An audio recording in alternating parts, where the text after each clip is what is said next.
4장 4절부터 6절 말씀, 요한계시록 제4장 4절부터 6절 말씀, 한 목소리로 소리내어서 말씀을 봉독하심으로 말씀을 받겠습니다. 요한계시록 4장 4절로 6절입니다. 이제 말씀 봉독하겠습니다. 또 보좌에 둘러 24보좌들이 있고 그 보좌들 위에 24장로들이 흰옷을 입고 머리에 금관을 쓰고 앉았더라. 보좌로부터 번개와 음성과 우레소리가 나고 보좌 앞에 켠 등불 7이 있으니 이는 하나님의 7 영이라. 보좌 앞에 수정과 같은 유리바다가 있고 보좌 가운데 보좌 주위에 4 생물이 있는데 앞뒤에 눈들이 가득하더라. 아멘. 이는 하나님의 말씀입니다. 하나님의 크신 은혜와 우리 구주 예수 그리스도의 사랑과 성령의 임하시고 우리 가운데 우리를 충만케 하시고 우리를 거듭나게 하시는 그리스도의 영이 예배하는 이 시간, 또 말씀 가운데 있는 이 시간, 우리 모두 위에 충만히 함께 하시기를 주님의 이름으로 축원합니다. 축복합니다.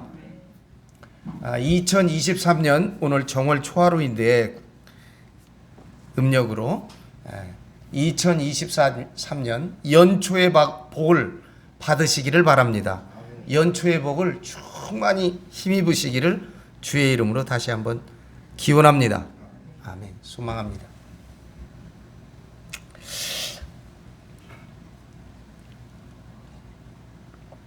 꼭 10년 넘었는데요. 2002년 여름 휴가 때 방학 때입니다만 제가 춘천에서 목회하던 그 교회 장로님들, 권사님들, 그때 장로님, 권사님, 그 다음에 권사님들과 아내와 저 이렇게 이스라엘을 가게 되었습니다. 공무원들하고 또 학교 선생님, 그 가운데 권사님 한 분이 계셨는데 이분은 평생, 남편은 교장 선생님이고 이분도 교직으로 강원도에서 교사로 평생 봉직하다가 막 은퇴를 하셨어요. 은퇴한 지 이제 몇 년이 되셨는데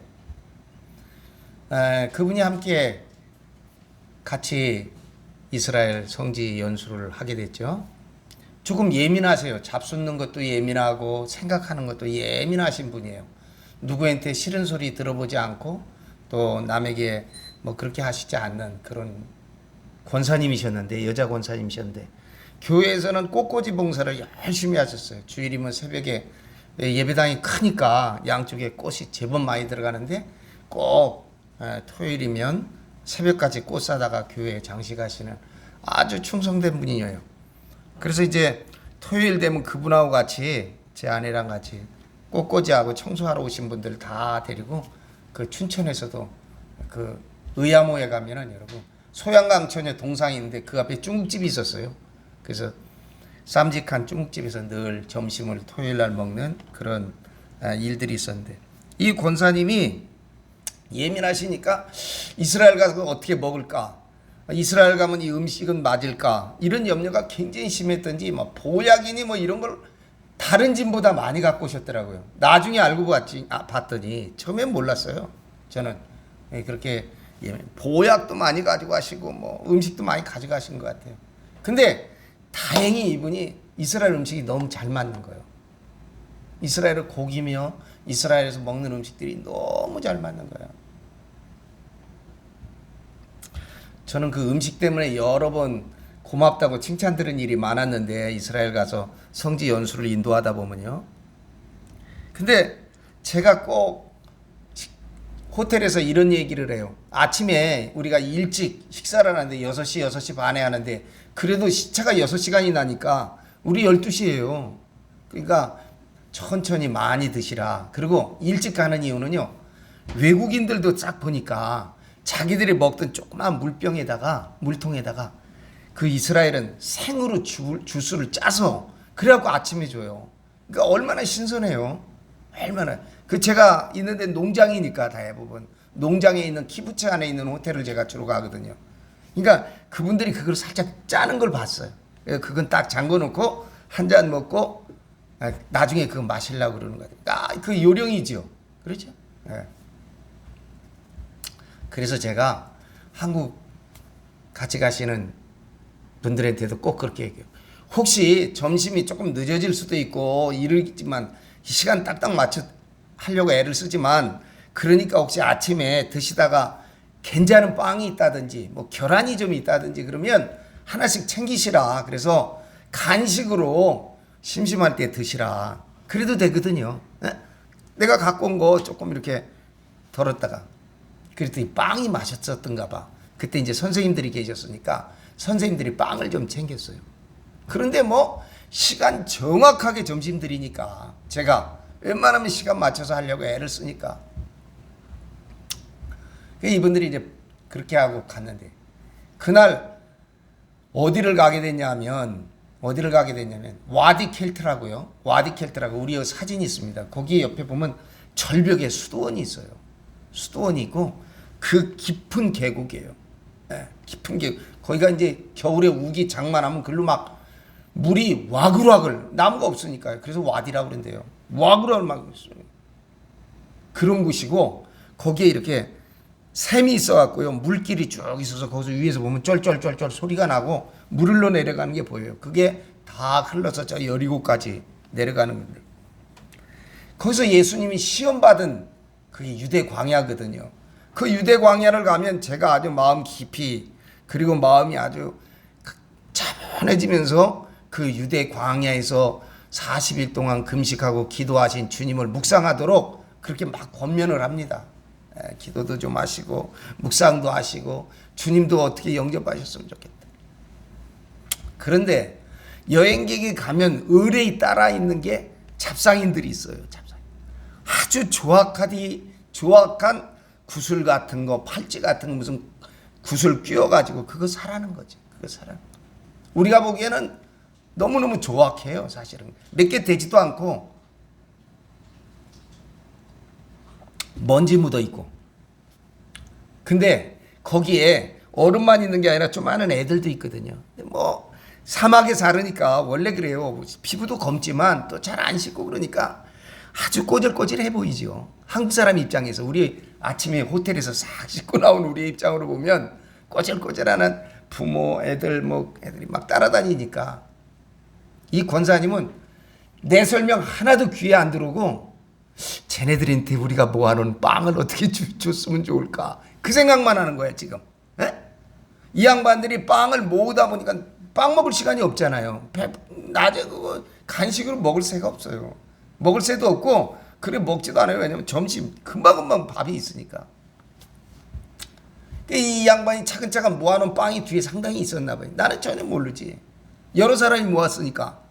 그러니까 이분들 생각에 무슨 생각이 드냐면 이분이 자기만 내가 지금 막 열변을 토하고 여기 와서 은혜 받자고 설교하는 거는 뒷전이고 저 사람들한테 어떻게 빵 줄까 이 생각만 했다는 거.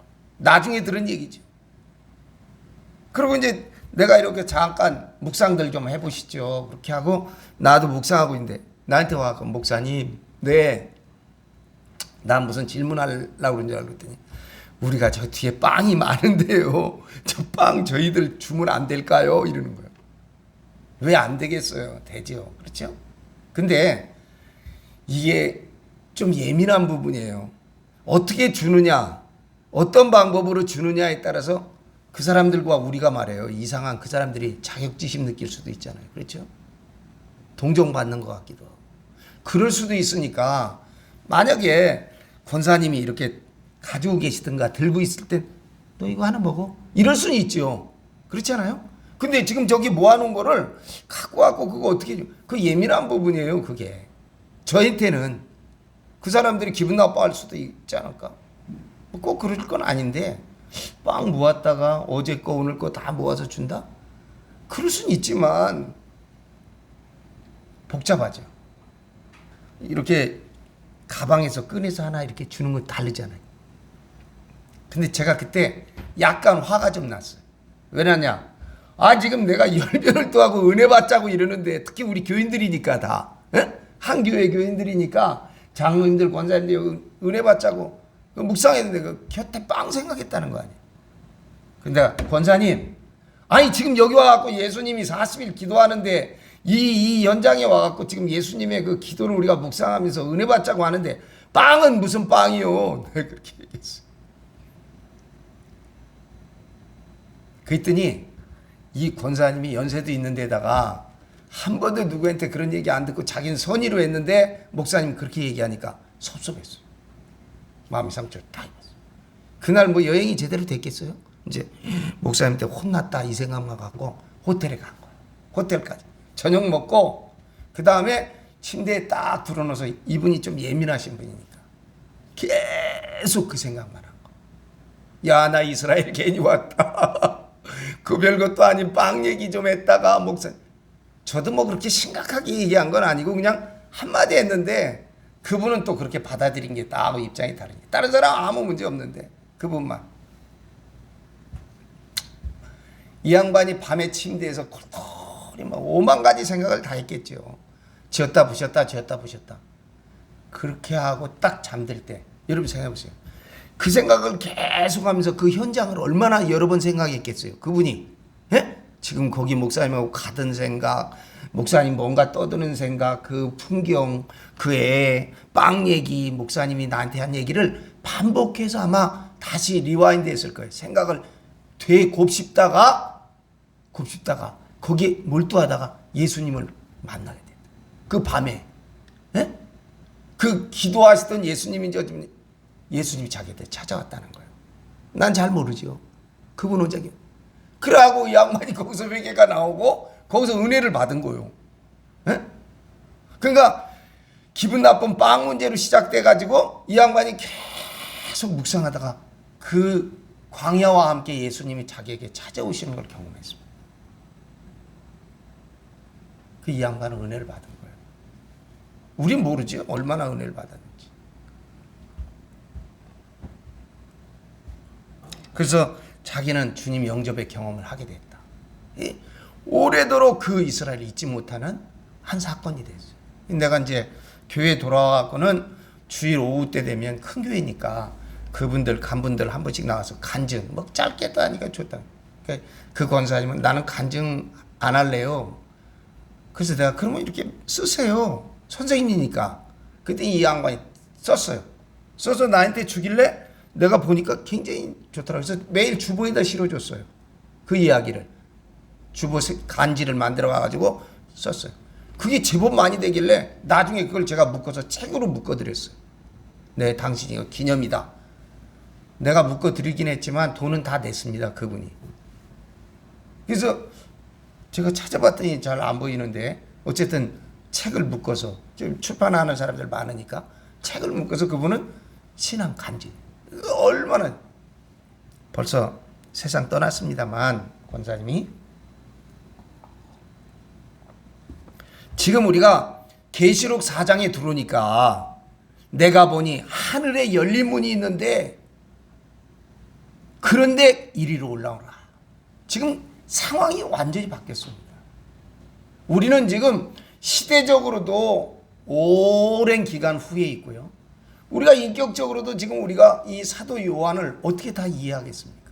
그런데 이 어렵고 어려운 이야기들을 우리가 요한의 계시를 통해서 해석해 나가는 거죠. 어떻게 우리가 이해하고 읽어갈까? 요한이 이렇게 본 것이 아닐까? 자, 하늘이 열리고 하늘의 음성을 듣게 됩니다. 제가 하늘 문이 열리는 것을 보고 계시의 문이 열리고 하나님의 음성을 듣는 사람은 심지어는 순교할 수 있다. 순교도 할 수 있다. 그런 말씀 드리지 않았어요? 그러니까 사랑하는 여러분, 우리가 지금 하늘이 열리고 그 열린 곳을 통해서 계시로 하나님을 만나게 되는데 여기 지난 주간에 보니까 그게 색채로 나타나잖아요.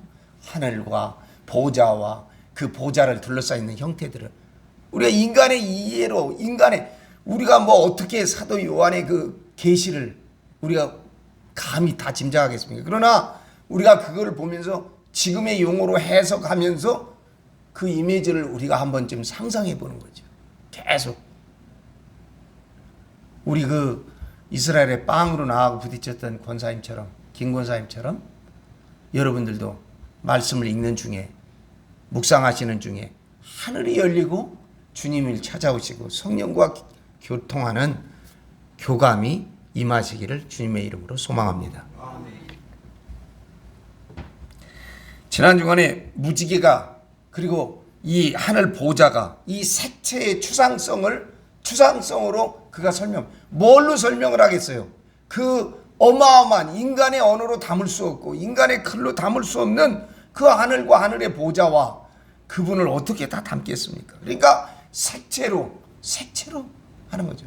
여기 보니까 무지개가 나와요. 그 무지개가 창세기에 무지개가 나왔잖아요. 성경은 이렇게 다 짝이 있습니다. 오늘 4절에 보니까 보좌가 있어요. 그 보좌를 둘러 24장로가 있어요. 천사들만 있는 게 아니라 무지개처럼 완전한 조화와 통일의 천사 그룹이 있는 게 아니라 근위 천사들이죠. 뿐만 아니라 그 보좌들 위에 24장로들이 앉아 있습니다. 할렐루야. 근데 흰 옷을 입고 있어요. 머리에는 금관을 쓰고 있어요. 대단하지 않습니까, 여러분? 그 보좌에, 하나님의 보좌에 둘러 24장로들이 있는데 그 보좌에 이들이 앉아 있는 거예요. 보좌 위에. 그러면 이 24장로는 누구일까? 어떤 존재이기들이래? 어떤 존재들이기에 보좌에 앉아 금 면류관을 쓰고 있을까? 여러분, 사도 요한이 이것을 쓸 때 우리와 아무 상관없는 게 아닙니다. 우리도 그와 같은 자리에 임할 수 있는 줄을 믿으시기 바랍니다. 흰 옷을 입고 하나님처럼 보좌에 앉아 있는데 흰 옷을 입고 있어요. 금 면류관을 머리에 쓰고 있습니다. 이런 것을 보면 이들은 천사보다도, 보좌를 호위하고 있는 천사보다도 뛰어난 신적인 존재들일 것이다. 우리가 그렇게 직감할 수 있습니다. 계시록 5장 8절에 보면, 5장 8절이 옆에 있으니까 같이 한번 읽어볼까요? 계시록 5장 8절 시작. 그 두루마리를 취하심에 네 생물과 24장로들이 그 어린 양 앞에 엎드려 각각 검은고와 향이 가득한 금 대접을 가졌으니 이 양은 성도의 기도들이라. 아멘. 24장로들이 향이 가득한 금 대접을 가지고 있어요. 그 금 대접이 뭐예요? 그 안에 성도들의 기도가 담겨 있다는 것이죠. 그리고 그 기도를 하나님께 이렇게 상달해요. 하나님께 이렇게 바치고 있는 걸 보면, 여러분, 24장로는 뭘까요? 제사장이죠. 제사장들 아닙니까?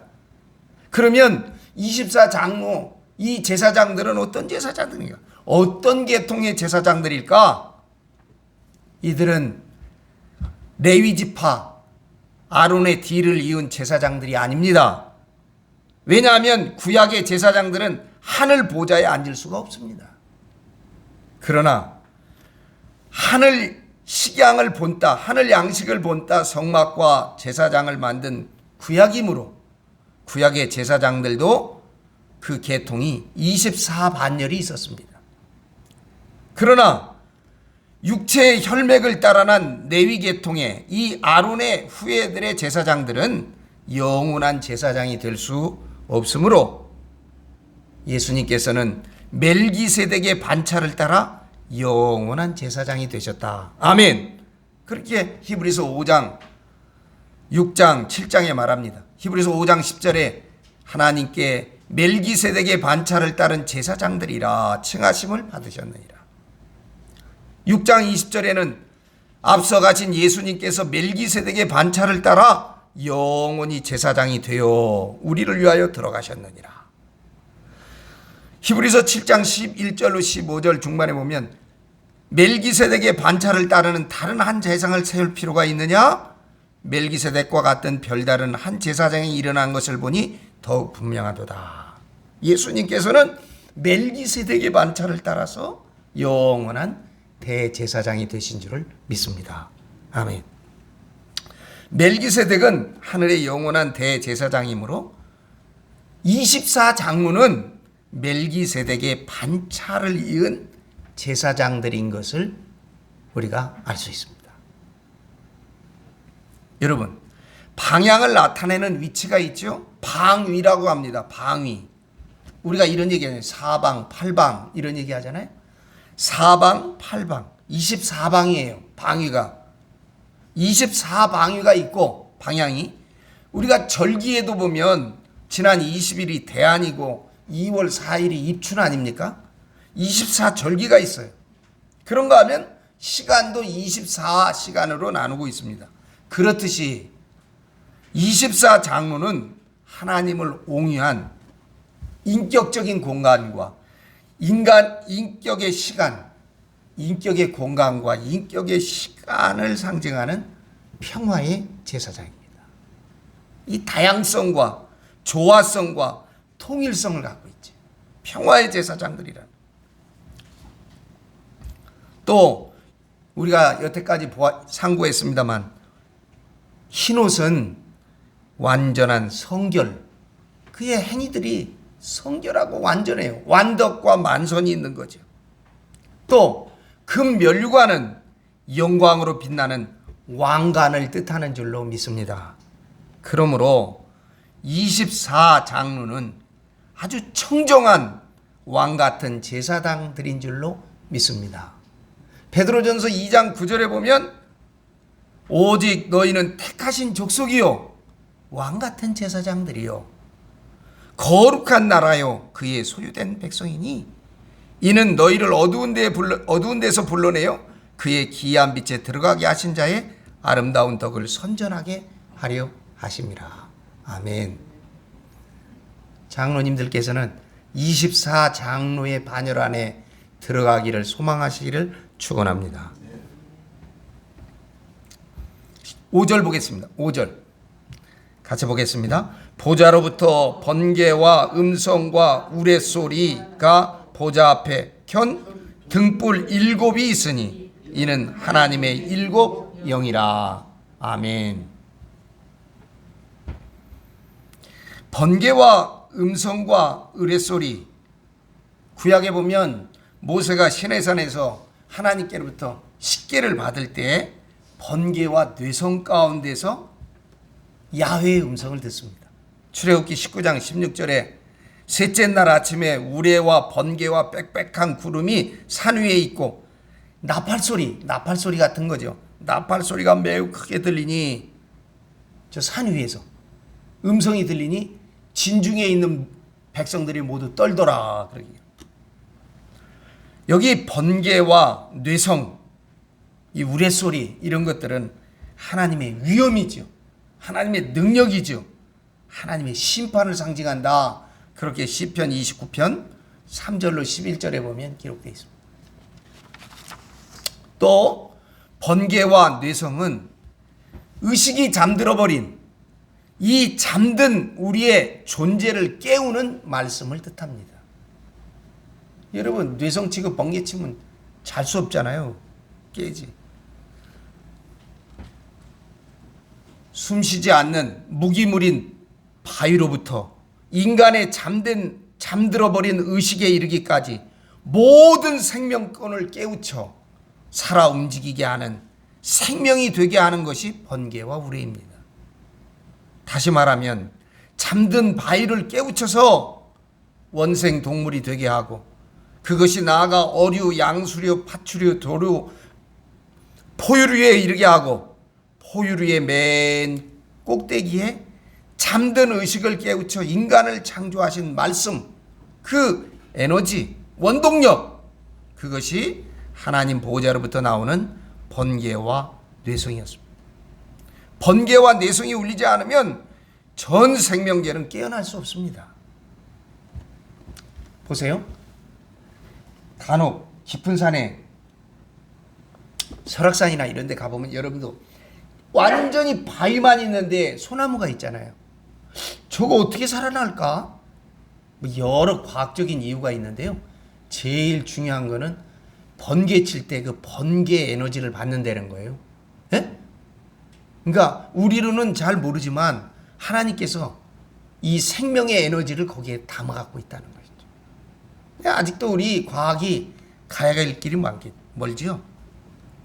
사랑하는 여러분, 하나님은 말씀인데, 그래서 요한복음 1장 1절에 태초에 말씀이 계시니라, 하나님이 이 말씀이 하나님과 함께 계셨으니 이 말씀은 곧 하나님이시라 그랬습니다.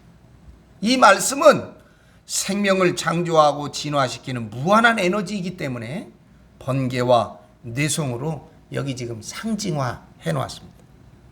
죽어있는 자를 일으키고 눈먼 자를 눈을 뜨게 하고 문둥병 들은 자를 깨끗하게 하시고 귀신을 내어 쫓으신 예수님의 말씀은 번개와 우레와 뇌성의 말씀인 줄을 믿습니다. 아멘. 그 말씀이 우리에게 임할 땐 주님이 조용하게 얘기하고 큰 소리 치지 않지만 우리에게 이런 생명의 에너지, 이 생명의 원동력이 우리 가운데 생기게 될 줄을 믿습니다. 사도 요한이 그의 별명으로 우레의 아들이라는 이름을 받지요. 그가 우레의 아들, 뇌성의 아들이라는 말씀의 이것은 말씀의 도의 맥을 이어받거든. 예수님의 말씀을 계승, 그 도를 계승하는 것을 암시하고 있습니다. 요한이 오메가의 말씀이신 계시록을 기록하게 된 것도 그가 말씀의 도의 맥을 이어받은 계승한 사도이기 때문인 줄로 믿습니다. 여기 7 등불은 보좌 앞에 켠 등불 7이 있으니 이는 하나님의 7 영이라. 7 등불은 7 영이라. 구약에 가면 지성소가 있잖아요. 성소와 지성소가 있는데 지성소에 들어가면 7 등불이 있습니다. 이것이 천상의 7 등불을 모방하여 만들었다. 그렇게 출애굽기 25장 31절로 40절에 나오는데 7 등불은 7 영이라고 했습니다. 이것은 성령의 완전한, 7이 완전 숫자 아니에요? 성령의 완전함을 상징하고 있습니다.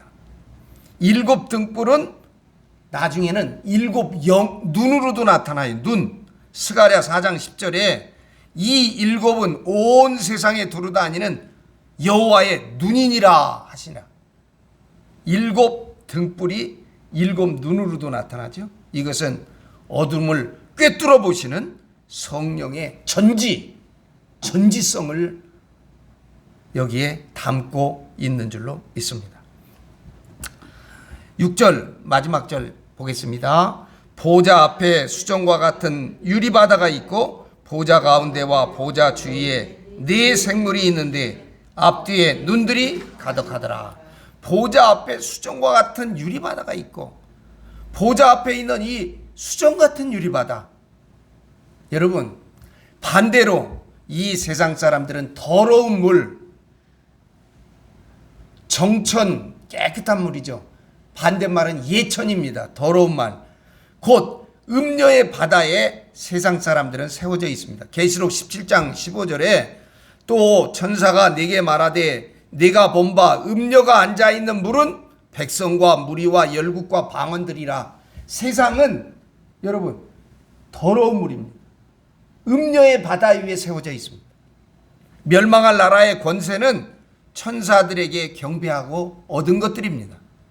마귀는 세상 나라를 다스리는 권세를 하나님께로부터 잠시 넘겨받았기 때문에, 공중 권세를 쥐고 있기 때문에 광야에서 예수님을 시험할 때도 자기에게 경배만 하면 만국을 다스리는 권세를 주겠다고 호언장담했던 것입니다. 여러분, 하나님이 천지와 우주 만물을 창조하실 때 창조 둘째 날에 윗물과 아랫물로 나누었습니다. 하나님이 궁창을 만드사 궁창 아래의 물과 궁창 위의 물로 나누게 하시니 그대로 되니라. 윗물은 정천, 깨끗한 하늘이죠. 곧 타락하지 않은 천사의 세계를 상징하고 아랫물, 예천, 곧 타락한 천사의 세계를 상징합니다. 그러므로 음녀의 바다는 타락한 천사들이 더러운 물을 말하는 것입니다. 세상 나라는 더러운 물 위에 떠 있는 나라들입니다. 그러나 왕 중의 왕 보좌는 수정과 같이 맑은 유리바다 위에 있습니다. 유리바다는 깨끗한 하늘, 곧 깨끗한 천사들의 나라를 의미하고 있는 줄로 믿습니다. 여러분, 성경은요, 하늘에 대해서 3층천만 이야기합니다. 성경에는 바울이 그렇게 우리에게 설명해 줬죠. 성경에는 하늘을 세 개로 봐요. 3층천. 이것은 저 지하에 있는 것부터 시작하는 게 아니고요. 하늘에. 그런데 유교는 9층입니다. 유교에서는. 유대교는 7층입니다. 불교는 하늘이 33층입니다. 그걸 주장해요. 성경은 3층이에요. 하늘 위에도 1층과 2층, 지금 여기 보시는 것 같이 1층과 2층은 범신, 다신들이 있는 거죠. 에덴 동산에 가면 나무들이 있는 것처럼, 그리고 선악을 아는 나무, 생명나무가 있듯이 그 나무들, 범신과 다신들이 존재하는 층이 1층, 2층. 3층은 생명나무가 있는 것이죠. 수정과 같이 맑은 유리바다 위에 보좌를 베푸신 하나님은 모든 성결한 존재 위에 자리하신 거룩한 존재인 줄로 믿습니다. 아멘. 보좌 주위에 네 생물이 있는데, 네 생물은 네 가지 영물인데 하나님을 제일 가깝게 모시는 근위 천사를 의미할 것이다. 이사야와 에스겔도 이 네 생물을 보지 않습니까? 이사야서 6장 2절에 이사야는 네 생물을 스랍이라고 말하고 있고, 에스겔은 네 생물을 그룹이라고 말합니다. 이사야와 에스겔서를 다 기록해 놨습니다. 그룹 천사는 지성소를 덮는 영화로운 존재였습니다. 루시퍼는 타락한 천사장은 그룹 천사장이었는데 그가 타락하게 되는 거죠. 에스겔서 28장 14절에 있습니다. 너는 기름 부음을 받고 지키는 그룹이며 내가 너를 세우매 내가 하나님의 성산에 있어 불타는 돌들 사이에 왕래하였었도다. 루시퍼는 그룹 천사였는데 그가 타락하게 됩니다. 그룹 혹은 스랍 천사는 천사 세계에서 가장 높은 천사이기 때문에 하나님을 모시는 근위 천사들이었죠. 에스겔은 그룹 천사를 하나님이 타고 다니시는 불수레라 그렇게 설명합니다. 에스겔서 1장 4절로부터 보시면 영이 어느 쪽으로 가면 생물들도 영이 가려는 곳으로 가고 바퀴들도 그 곁에서 들리니 이는 생물의 영이 그 바퀴들 가운데 있음이라.